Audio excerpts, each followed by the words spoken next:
Guys, അപ്പോൾ ഓണമൊക്കെ അല്ലേ വരുന്നത്, നന്നായിട്ട് നല്ല അടിപൊളിയായിട്ട് ഫേസ് ഗ്ലോയിങ് ആയിട്ടിരിക്കാൻ പറ്റിയ അടിപൊളി ഫേസ് പാക്ക് ഞാൻ നിങ്ങൾക്ക് കാണിച്ചു തരട്ടെ. ആദ്യം തന്നെ പറയട്ടെ, ഇതൊരു പ്രൊമോഷൻ വീഡിയോ അല്ലടാ, ഞാൻ മേടിച്ച് നോക്കിയിട്ട് നല്ല യൂസ്ഫുൾ ആയതുകൊണ്ട് ഞാൻ നിങ്ങൾക്ക് കാണിച്ചു തരാൻ വേണ്ടി പോവുകയാണ്. സംഭവം പൊട്ടിച്ചെടുക്കാൻ കുറച്ച് പാടായിരുന്നു, പക്ഷേ ഞാൻ കഷ്ടപ്പെട്ട് കുത്തി തുറന്ന് എൻ്റെ പല്ല് അങ്ങോട്ടും ഇങ്ങോട്ടും തെക്കനെ വടക്കനെ ഇരിക്കുന്നതുകൊണ്ട് കടിച്ച് പറിച്ച് ഞാൻ ഇതെടുത്തു.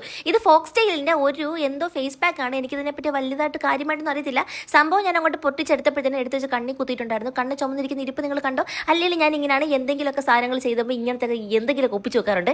അപ്പോൾ അതാണ്ട് ഇതൊരു പർപ്പിൾ കളറാണ്. എനിക്കാണ് ഈ കളർ കണ്ട് കടിച്ച് തിന്നാൻ തോന്നുകയായിരുന്നു, പക്ഷേ തിന്നരുത്. നമ്മൾ കുറച്ച് പരിഷ്കാരമായി അതിനകത്ത് തന്നിരിക്കുന്ന ഒരു സ്പൂൺ പോലത്തെ സാധനം വെച്ച് മുഖത്തിട്ട് കൊടുത്തുകൊണ്ടിരിക്കുമായിരുന്നു. പക്ഷേ നമ്മൾ കുറച്ച് നേരം കഴിഞ്ഞപ്പോൾ തന്നെ മനസ്സിലായി ഈ സാധനം കൊണ്ടിരുന്നിട്ടുണ്ടെങ്കിൽ ഞാൻ ഇന്ന് ഇവിടെ ഇരിക്കത്തുള്ളൂ. പിന്നെ നമ്മൾ നമ്മുടെ ആയുധം എടുത്താൽ കൈ എടുത്ത് അങ്ങോട്ട് പണി തുടങ്ങി. ഇതിനെപ്പറ്റി ആധികാരികമായിട്ട് എനിക്ക് പ്രത്യേകിച്ചൊന്നും അറിയത്തില്ലെന്നുണ്ടെങ്കിൽ ഇൻസ്റ്റലൊക്കെ വീഡിയോ കണ്ട് ഫാനായി ക്യൂട്ടായിട്ടിരിക്കുന്നതുകൊണ്ട് ഞാൻ പോയി മേടിച്ചാണ്. ഈ സാധനം മുഖത്തിട്ടിട്ട് ഒരു 10-15 മിനിറ്റ് കഴിഞ്ഞ് നമ്മൾ തൊട്ട് വെക്കുമ്പോഴത്തേക്ക് ഇതേപോലെ ഇങ്ങനെ ഡ്രൈ ആയിട്ടിരിക്കും. അപ്പോൾ നമ്മുടെ ഫേസ് അങ്ങോട്ട് വാഷ് ചെയ്തെടുക്കുമ്പോഴത്തേനും ഫേസിനകത്ത് എന്തോ പ്ലാസ്റ്റിക് വെച്ച് ഒട്ടിച്ചണക്ക് നമുക്ക് തോന്നും. അത്രയ്ക്ക് ഗ്ലോ ആയിട്ട് നമുക്ക് തരുന്നത്. അതിന് സൂര്യനെക്കാളും തിളങ്ങി പോകണമെന്നുണ്ടെങ്കിൽ ഈ ഒരു സാധനം മേടിച്ച് യൂസ് ചെയ്ത് നോക്കും. ആഴ്ചയിൽ ഒരു 3 തവണ ഇട്ട് കൊടുത്താൽ മതി. ഈ ഒരു ഗ്ലോ ഇതുപോലെ തന്നെ നിൽക്കുന്നുണ്ടായിരിക്കും. പ്രോഡക്റ്റ് ഞാൻ മേലെ ടാഗ് ചെയ്തെടുക്കാം ഗൈസ്.